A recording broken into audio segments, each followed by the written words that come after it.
खलनायक। यो चाहिँ लाइफको बारेमा केटाहरूलाई चिलमाथि जिन सिक।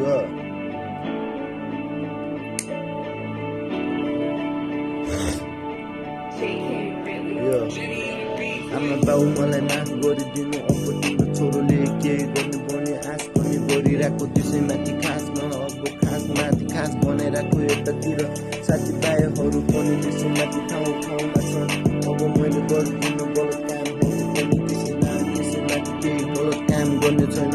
हल्का खाइदिने गर्छु अब त्यसैमाथि खुसी अब रमाउँछु। तिम्रो छोरो बुझ्ने भइसक्यो, अब केही गरी पनि देखाउँछु। अब केही पनि राख्छु अब सब मेरो।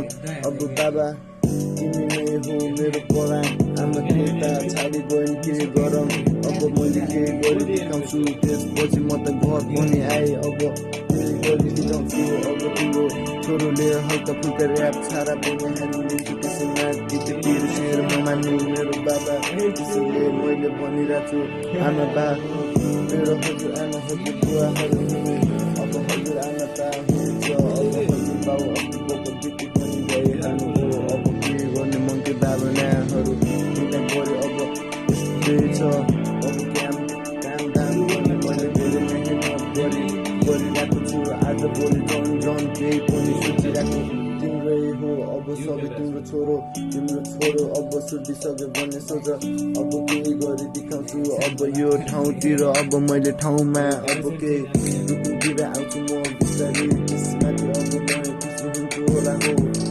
मलाई अब हुन्छ केही नमाने तिम्रो छोरो बिहा छैन, तिम्रो छोरो सुधिरा। आज भोलि म त खाने गर्छु, म त हल्का खाइदिने खालको हल्का बोली हुन्छ। अब मैले सोचिरहेको घर जिम्मेवारी त मेरै हुन्छ नि मेरो। आमा बुवाहरू अब पिर नमान्नु, अब तिम्रो छोरो सुधिन लागिसक्यो। अब केही गरी आश गर्न गाँस छ, त्यसैले त मेरो पनि हल्का फुल्का बास हुनु केही गर्ने। आमाले त छाडी गइन् शनिमाथि।